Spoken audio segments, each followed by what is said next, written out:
paano ba gawin kung gagawa tayo nitong front elevation na ito. Kasi napag-usapan na natin dati nung mga previous video yung paggawa ng floor plan.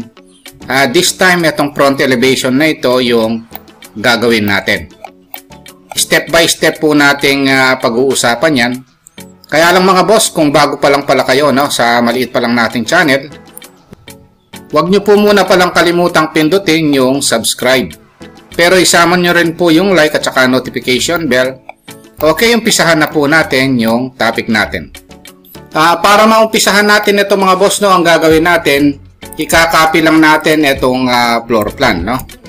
Dito manggagaling yung mga elevations na yan. Copy lang natin. Once na nakopy natin mga boss, gagawa lang tayo ng line.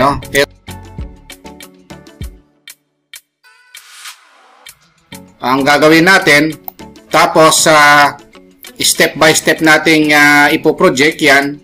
Ang gagamitin natin command mga boss, XL o yung tinatawag na construction line. Then enter, na discuss naman natin yan.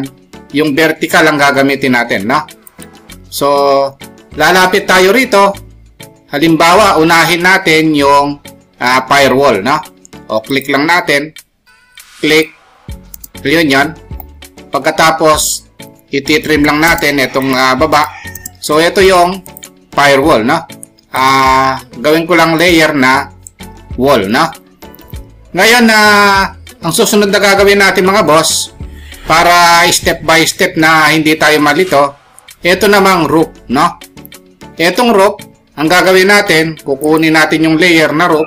Kung may layer na kayo mga boss, kunin nyo lang dito, na-discuss ko naman yung layering, Kung ano yung gagawin nyo, iset nyo na yung current layer nya, Halimbawa, itong roof yung gagawin natin, o iset na natin yung roof dito, sa layer. Pagkatapos, lalapitan natin, XL uli, construction line, vertical, o lalapitan natin, ito yon. Ito, po-project natin, ito, o ito na yon, Ngayon na ititrim natin yung baba. Ngayon titingnan natin ano ba yung taas ng roof, O ito, magmula rito, meron siyang 3 meters, From ground to yung bottom ng roof. Offset lang natin. Ang i-offset natin 3 meters, ito. Ayan, Pagkatapos yung thickness ng gutter. Ang thickness ng gutter is 0.3. Offset lang natin. Tapos ito naman, apex, 2.4. Offset, 2.4. Tapos from apex hanggang dun sa top ng firewall, 0.5. Offset uli, 0.5. Magmula rito hanggang doon, So ngayon, ang gagawin natin, o ititrim na muna natin itong nandito sa firewall, para hindi tayo malito, Ito. Ayun, So yung mga nasa loob, trim na rin natin, para hindi sagabal ito. Actually, wala dapat yan,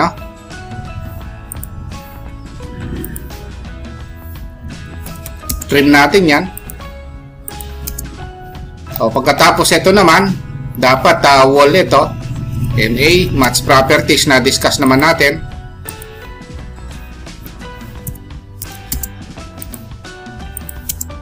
Ngayon, ituloy natin itong nandito sa roof. O ititrim natin ito, yung mga nasa ilalim na ito. Trim. Tapos, ito, ititrim rin natin ito. Ayan, Ngayon, ang gagawin natin, ito. Ito yan, Kukonect natin dito. Doon sa end ng roof na yan, Ito, ito yon. O tapos trimming na lang,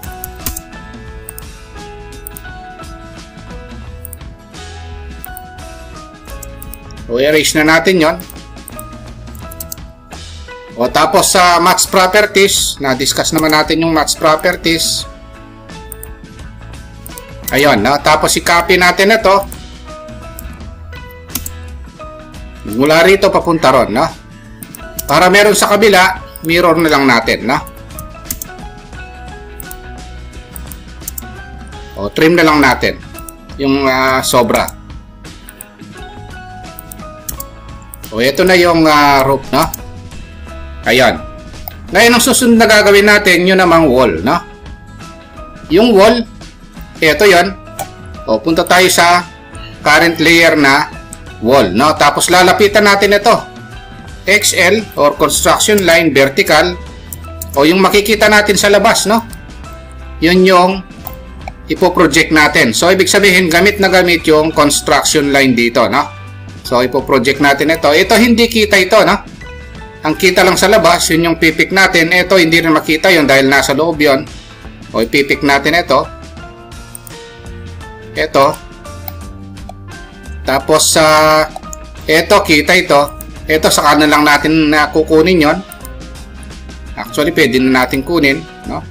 Itong mga ito hindi kita sa labas yan. Ito. Pero ito hindi nakita yan. Tapos ito, kita ito. Ayun, no? Ngayon, ito na yung mga wall, no? Ititrim natin ngayon yung sobra-sobrang line, no? Sobra-sobra ito. Tapos sobra yung mga nasa taas. Ayun yan, no? Ito na yung mga wall, no?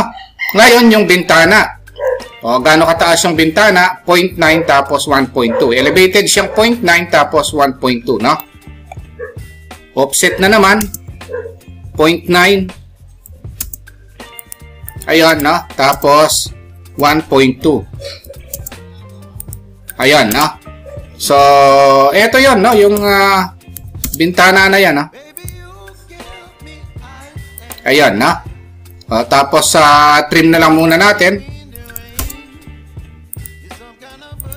So, ito yung bintana.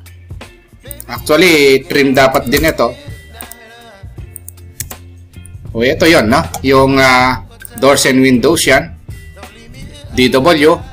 Or lagyan natin ng ibang kulay para madaling makita, no? O, tapos ito.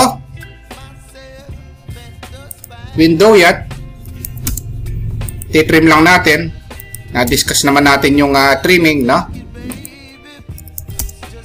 So, ibig sabihin, lahat ng gagawin natin magmumula doon sa floor plan, no? Ipo-project natin pababa, no?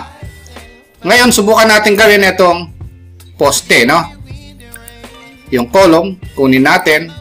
Ang kulay yellow, no? By layer. Construction line na naman, no? Vertical. Dito galing yan, no? Ito yung poste. Tapos trim na natin. Ito yung ititrim, pati ito. Ito, yung mga nasa baba na yun, trim na rin natin. Mauna yung poste kaysa dun sa line na ito. O, gawin na rin natin yung biga, no? So, match properties muna natin. Yung biga, offset natin, 0.3 yan. Ayun, match properties tayo. Kaya importante yung mga dating command natin, mga boss. I-review natin, no? Fillet radius 0.3 rin. Ayun, no?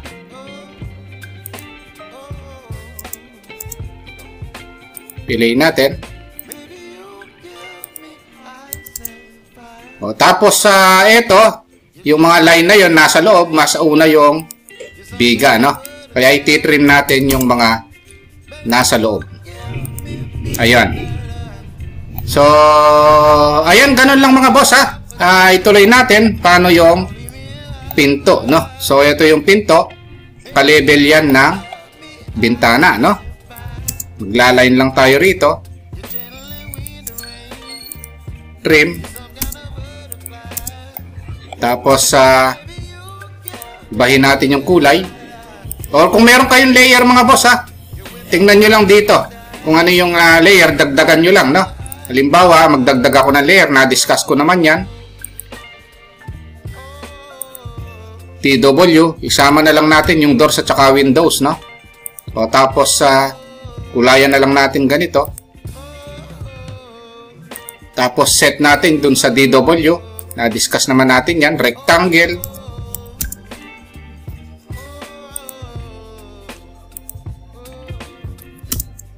Medyo lumampas, no? O tapos offset na lang tayo. Halimbawa, 0.1. Dito sa design na ito mga boss, kayo nang bahala kung anong design ang gusto nyo, no? Sample lang naman ito.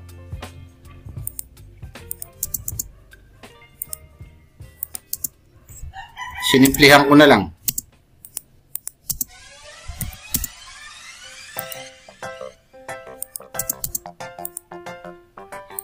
Para magmukha lang pinto, no?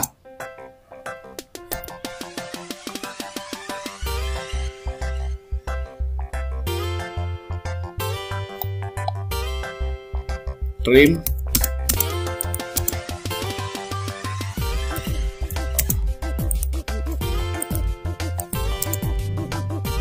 Kunwari, gawa natin ng doorknob, kahit pa, lagyan lang natin.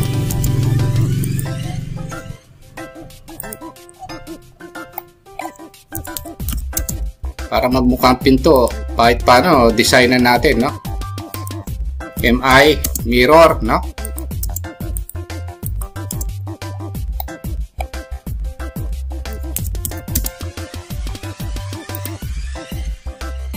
Pag nagawa naman yung isa, mirror na lang mga boss, pag mga simple design na ito. Pero kung ano yung design na nakikita nyo doon sa pinagagawa, yun yung gawin nyo. Ito, sample ko lang naman ito, no? O, tapos dito naman sa bintana, gawan nyo lang ng design, no? Offset, o, kahit 0.1.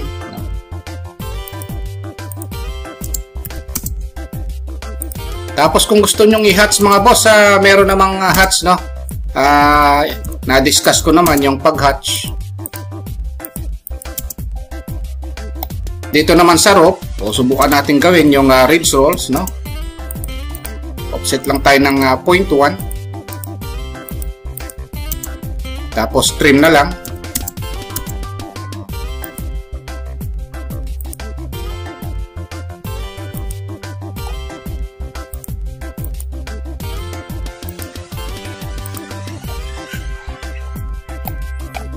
Yan yung gutter mga boss, pwede nyo nang gawin dito, no? So, yung gutter, tingnan nyo kung ano yung design niya. O halimbawa, ganito.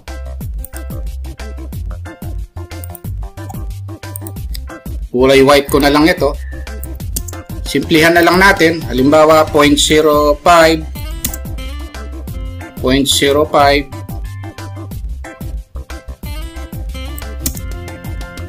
0.05. 0.1,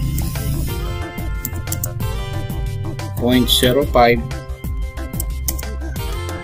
0.05. Ito sample ko lang ito, no? Tapos i-arc na lang natin.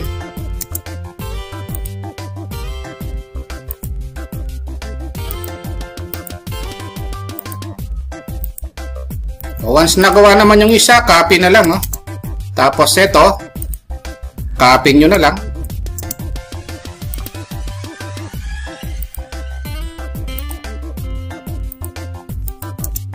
MA.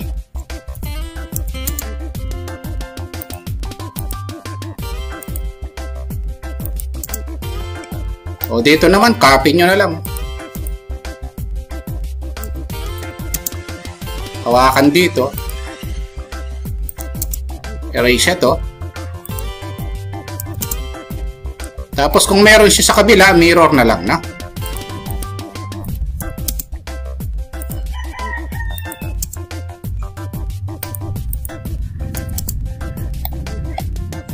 Tapos extend, no?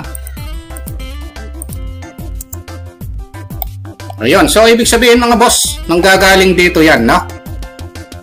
Tapos mga boss, kung gusto natin lagyan ng hatch ito, no? Type lang natin yung H. Tapos pili lang tayo ng pattern dito. O halimbawa, ito. Tapos click lang natin dito. Then i-type yung scale, no? Kung anong scale yan. Kung anong kulay, no? O tapos enter. So ito na yung hatch, no? Ngayon, pwede nyo rin lagyan dito kung gusto nyo pa. H lang uli. Pattern. O halimbawa, brick, no? Click. Scale. O halimbawa, 0.5. Enter. O kung gusto nyo palitan ng kulay.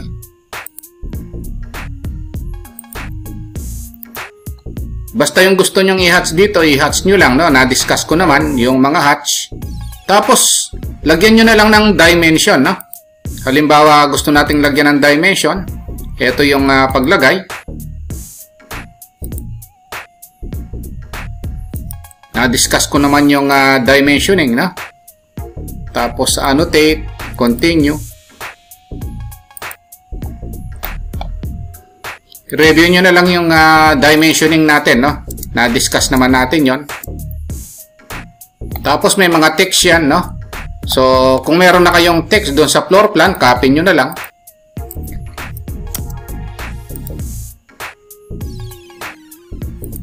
Tapos edit na lang, no? Na-edit naman yan.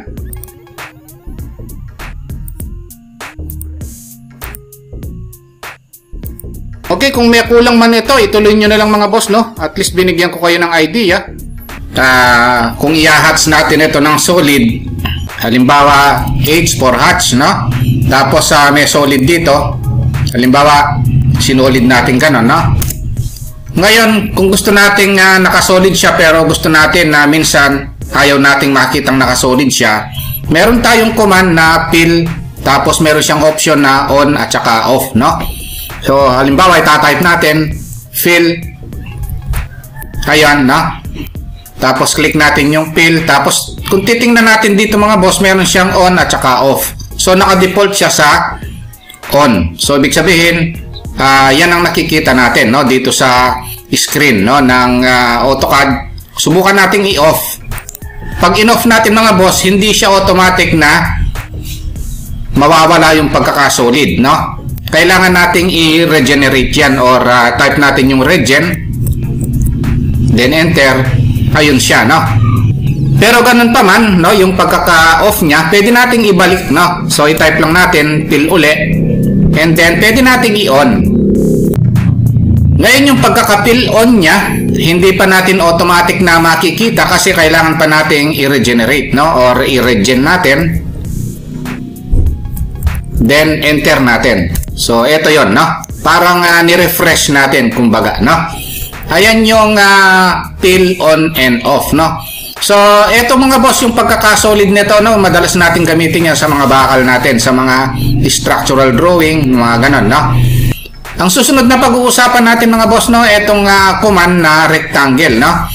Akala kasi natin, itong rectangle, no? Pag nag-rectangle tayo, ito na lahat yon, no? So, actually, itong rectangle, maraming options yan mga boss, no? Halimbawa, magre-rectangle tayo. Kung titingnan natin, meron siyang chamfer, elevation, fillet, thickness, width na option, no? Halimbawa, click natin itong fillet, no? Pag kinlik natin yan, ano raw radius? Fillet radius, halimbawa, 1, yung radius. So, kung titingnan natin, ang radius nito, kung magiging circle ito, 1 ito, no? So, ibig sabihin, automatic rounded yung corner, no? So, minsan kasi gusto nating gumawa ng rectangle na smooth na yung corner, no? So, hindi na natin kailangang ipili pa ito, no? Tapos, lagyan ng radius, automatic na. Ngayon, kung gusto naman nating ibalik sa dati, rectangle, pili, ilagay lang natin sa 0 yung value, no? So, pag nag-rectangle tayo, balik siya sa dati, no? Yung corner niya is sharp, no? Ngayon, aside from rectangle fillet, meron siyang chamfer naman, no? So, yung pag kinlik natin yung chamfer, halimbawa, yung first chamfer distance, halimbawa, 1. Yung second chamfer distance, 1 din. Pag nag-rectangle tayo rito, ayan, no? Meron na siyang cut, no? Ayan yung chamfer option, no? Ngayon, kung gusto nating ibalik sa dati, kagaya ng ginawa natin kanina, rectangle, chamfer, pagkatapos i-0 lang natin, no? ay parehas lang nating 0, balik siya sa dati, no? Rectangle, meron din siyang width. Yung width, kakapal ito, no? Click natin yung width, and then halimbawa yung width 1, so click natin, ito siya. So, makapal siya, no? Minsan kasi kailangan nating gumawa ng rectangle na may kapal siya, no?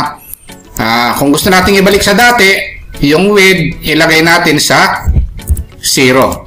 Pag nag-rectangle tayo, ito siya, no? Ngayon, meron pang option yan, yung elevation naman, no? Tsaka yung thickness, no? Ang susunod na pag-uusapan nating option niya, itong thickness. Click natin yung thickness. Halimbawa, ano yung thickness? Halimbawa, ang thickness niya 2. Pag nag-rectangle tayo, 2 ang thickness nito. Hindi natin makikita dito sa top view. Pero makikita natin yan sa 3D views. Punta tayo sa view. Tapos punta tayo dito sa 3D views. Halimbawa dito sa Southwest Isometric. So kung titingnan natin, ito yon, no? So meron siyang thickness, no? Rectangle, thickness. So halimbawa, 4 yung thickness niya. Pag nag-rectangle tayo rito, ito yung thickness niya na 4 meters. Kung ang unit natin is meter, no? Pag gusto natin ibalik sa dati, rectangle, thickness, o ilagay natin sa 0. Ayun yan, no? So wala siyang thickness. Ito 4, ito 0 ang thickness niya. So ngayon, aside from thickness, rectangle, meron din siyang elevation, no? Click natin yung elevation. Ibig sabihin, pwede nating iangat.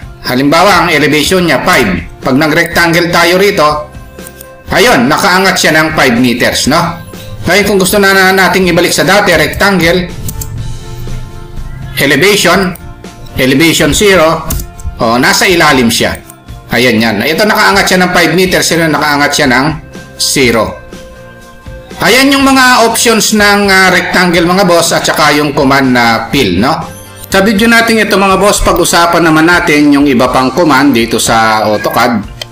Itong tinatawag na hide objects, text mask at saka yung copy na merong option na array. Ang una natin gagawin mga boss, no, ito muna ang hide object. Halimbawa, gusto nating i-hide itong mga supang ito. Meron tayong command na hide objects. Ito yon, no? Tapos i-select lang natin yung i-hide natin, no? Halimbawa, itong sofa. Tapos halimbawa, itong bed na ito, then enter. Ayun, nawala siya. Hindi siya na-delete mga boss. Nakatago lang yan, no? Pero anytime pwede naman nating i-unhide yan, no? Maski sabihin nating wala siya, pwede naman nating i-unhide kung gusto natin. I-type lang natin yung unhide and then click natin ito. Ayun yon. So, nagbalik siya. Okay, ang susunod na pag-uusapan natin, ito namang copy array, no?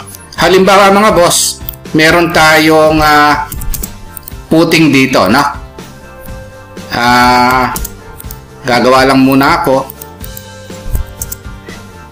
Tapos meron tayong bakal dito sa baba. Halimbawa, meron tayong bakal dito. Sample lang natin ito mga boss, ha. Tatansyahin ko na lang muna. Ngayon, halimbawa, ganito siya, no?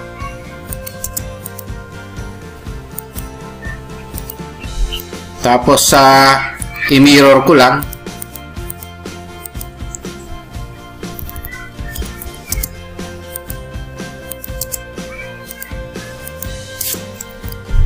Ngayon, halimbawa, kung meron tayong bakal dito, circle lang ako. Palitan ko lang ng kulay. Para malinaw, gawin ko na lang ng green.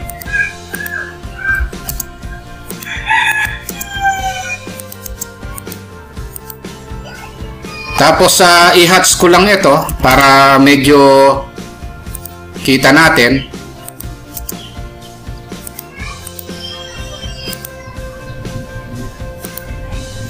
Ngayon halimbawa meron tayong 10 bakal na ilalagay dito. Gusto nating ipit dito. meron tayong command na copy. O, iselect lang natin yung object muna. Ito yon, no? Tapos type natin copy. Tapos magbe-base point tayo rito. Halimbawa, dito sa quadrant na ito. Tapos kung napansin nyo mga boss, meron siyang option na array. Ito, pindutin lang natin yung array. Tapos number of items. Ang gagawin natin, i-type lang natin kung ilang piraso yon, no? Halimbawa, 12 pieces, no? Enter. So ngayon, kung titingnan nyo sa baba, sa command line, meron siyang fit option, no? O click lang natin yung fit na yon, ipipit lang natin dito. Ayan, no? Kailangan na perpendicular yan para fit yan, no? Pare-parehas yung distance niya, center to center, no? 12 piraso ito. 1, 2, 3, 4, 5, 6, 7, 8, 9, 10, 11, 12. Ayun, no? Parehas na parehas yung distance niyan. Ayan yung copy na may option na array, no? Ang susunod na pag-uusapan natin command, no? Dito sa AutoCAD, ito na mga text mask command, no? Kung napansin nyo mga boss, no? Itong mga letter, no? Sagabal yung hatch, no? Dito sa letter, no? Kung gusto nating hindi maging sagabal yan, meron tayong command, no? Ito yon, text mask. Itatype lang natin yan, text mask. Ito yon. Tapos isi-select lang natin yung mga letter na ayaw nating magkaroon ng sagabal na hatch, no? Pag in-enter natin yan at nag-red gen tayo, kung napansin yung mga boss na wala yung hatch sa gilid, oh, hindi na naging sagabal, no? Nababasa na ng husto yung mga letter. Ayan yung text mask command, no? Okay, ayun lang mga boss, no? Yung naging topic natin, no? Pag-usapan naman natin yung ibang importanteng command sa AutoCAD, kagaya ng boundary, join, at saka group. Ang una nating pag-uusapan mga boss, no? Itong command na group. Dito sa group mga boss, no? Halimbawa, etong mga sopa na ito, no? Bukod sa block command, kung gusto nyo lang gawing isang entity, etong tatlong ito, pwede nyo gamitin yung command na group. Ito yon.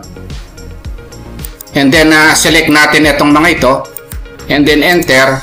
Kung titingnan natin, pag kinlik natin ito, buo na siya. Ayun, no? One entity na yung mga sopa na ito, no? Ngayon, kung gusto nating paghiwa-hiwalayin, no, pagdating ng araw, meron naman tayong command na ungroup, no? Ito yon. Hiwa-hiwalay na siya. Ayun yon, no? So, importante itong command mga boss na ito kasi minsan gusto nating maging one entity yung isang object para hindi mawala o minsan na accidentally na i-erase yung iba, no? Ngayon, ang susunod na pag-uusapan natin mga boss, ito namang command na join, no? So, halimbawa, meron tayong line dito. Gusto nating maging dugtong-dugtong itong line na ito. Gusto nating maging one entity. Meron tayong command na J. Itong shortcut command kasi ng join, J ito, no? Tapos select lang natin ito, enter, and then click lang natin, buo na siya, no? Ayan yung join command, no? Ngayon, kung gusto naman nating magkahiwa-hiwalayan, pwede nyong i-explode. Ayun, hiwa-hiwalay na uli siya. Ayan yung join command, no? So, J, enter. O, kung gustong maging one entity, join command, no? Ngayon, ang susunod na pag-uusapan naman natin, ito namang tinatawag na boundary, no? Itong boundary mga boss, importanteng command din ito, lalo na kung mag-estimate kayo ng isang area, no? Halimbawa, meron tayong isang complicated na object dito, no? O complicated na area. Kung i-estimate natin itong area ito, mahihirapan tayo, no? Para ma-estimate natin ito, kailangan gumawa tayo ng boundary, no? Para mabilis, no? So, BO, ito yung boundary. Then, pick points button, click yung loob, and then enter. Ito. So, kung titingnan natin mga boss, ayun, no? Meron na siyang boundary. So, buo na siya. Ayun, no? Ngayon, kung gusto natin i-estimate yung area niyan, simple na lang, no? Ililist na lang natin, no? Select ito. Kung titingnan natin, no, yung area, lalabas na rito ito, 20.88 square meter. Ayan, na kung meter yung unit natin, no?